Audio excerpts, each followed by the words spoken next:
Bago po natin umpisahan ang ating pagluluto ng pansit canton, ito po ang mga may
sa kasirola.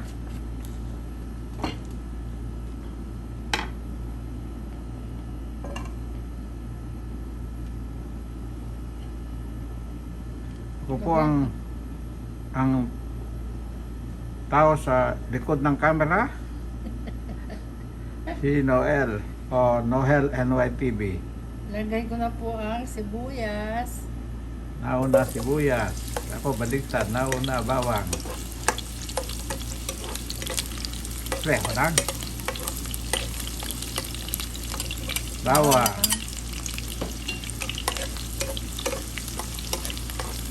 Luto-luto po tayo.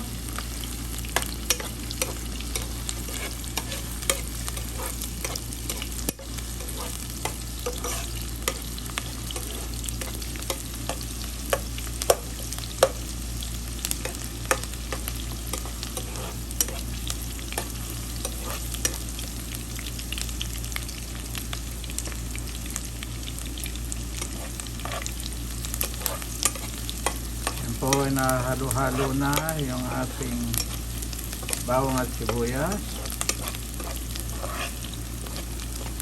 Medyo antayin lang po natin maging light brown.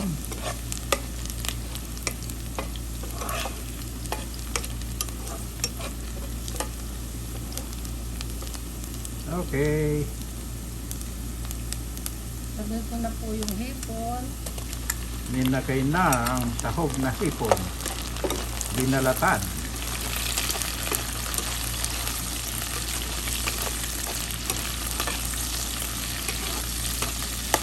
Boring po. Boring. Boring.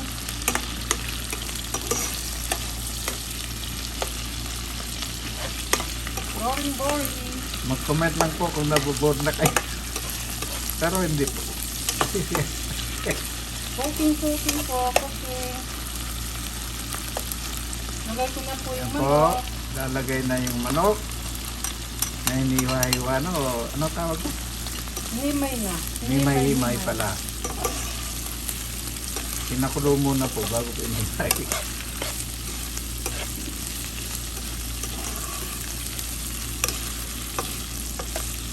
Luto po tayo ng pansit. I-synchronize lang po natin.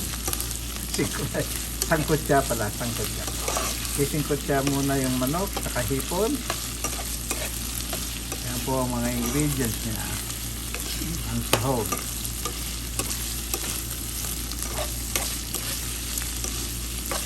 Alright.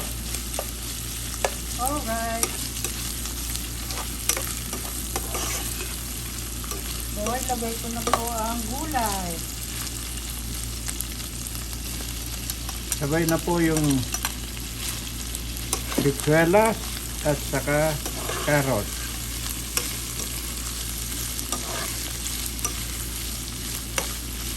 Masarap yata.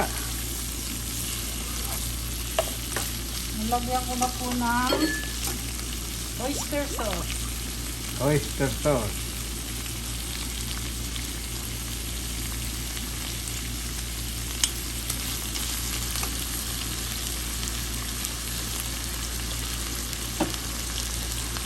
Hindi yata nasabi kanina yung ingredients sa oyster sauce. Masabi. Yung toyo. May toyo ba yan? Hindi mo ipakalagay ko lang.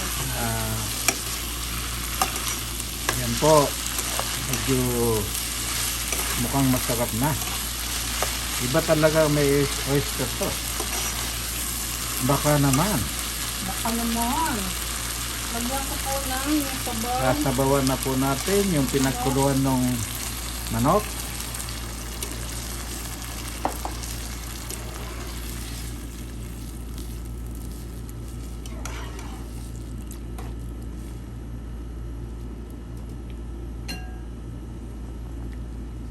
Tapos po, Polyo. repolyo.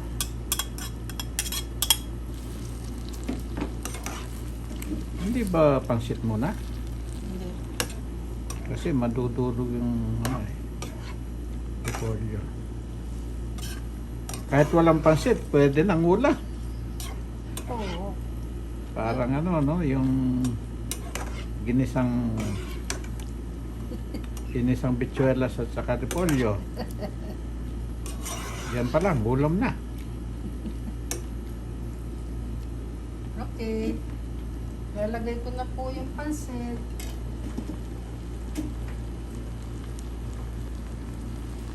Pag kumukulo.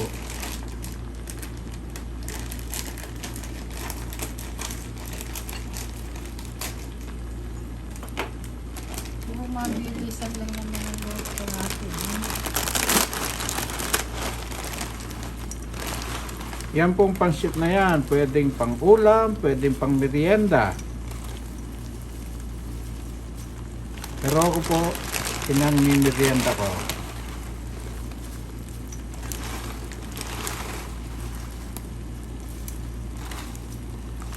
Ayun, isang balot na pansit. Sobra po sa aming dalawa yan.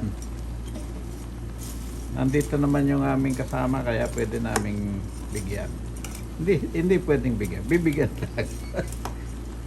Kasi po yung isa naming kaibigan napatayo na nasa RR. Ayan po. Halo-halo ng konti kung kayang ihalo.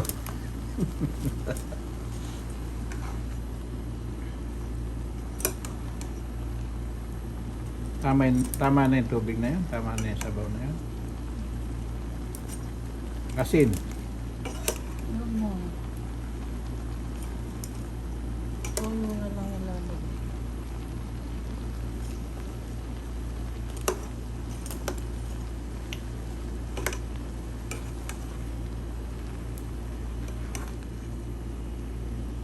Habang pinapanood nyo po ito, pagkatapos, kamay mo.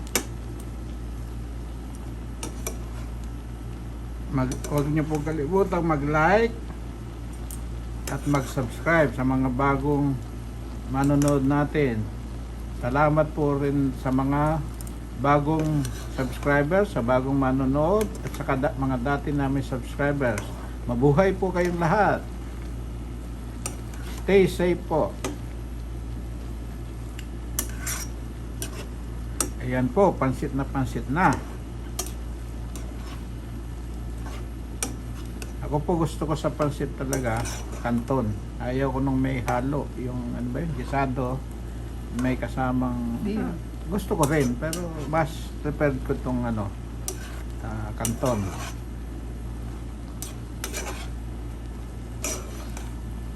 Ayun po, luto na, pero wala pang asin. Lalagyan pa ng toyo. Bechin.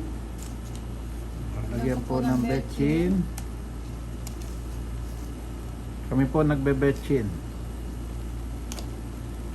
Betchin. Pwede pong huwag nang isama betchin. Karamihan at hindi na sinasama. Kami po naglalagay. Marami pong pwedeng isahog dyan. Pwede rin po yung Baguio beans. Meron nga ito, Baguio beans. Hindi, yung yung peas, yung lapad. Ang tawag doon? Wala dito, no? Oo nga, bihira po kayo makabili nun. Yung bitsuelas? Ay, hindi, ano ba yun? basta. Basta yun. Lagyan ko po ng toyo. Yung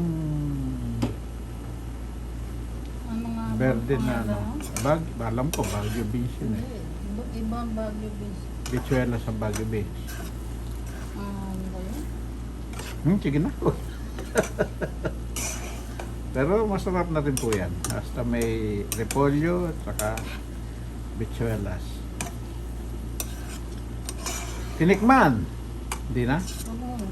Mamaya pa.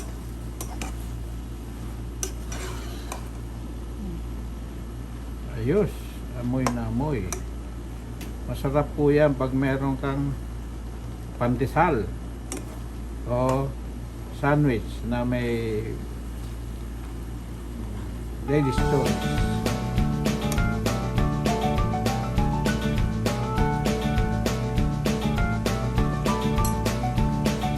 Tinikpan ko. Okay na raw. Lagyan mo kasi.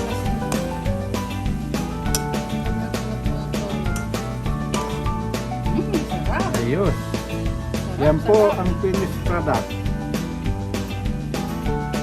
Sarap. Kasi po, Maraming salamat po sa panonood.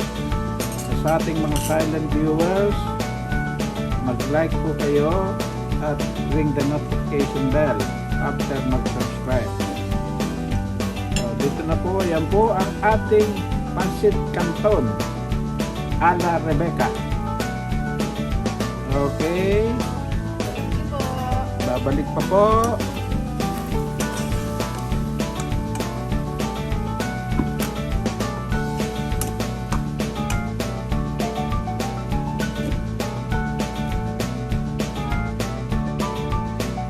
Okay. Ulit po, ito po ang finished product. Hindi po namin nalagay yung red bell pepper kanina. Kaya nilagay ni ang ating cook huli para sarap din po ng lasa yan. Yan po ang finished product. Ang masarap na pancit canton a la Rebecca. Po. Maraming salamat po.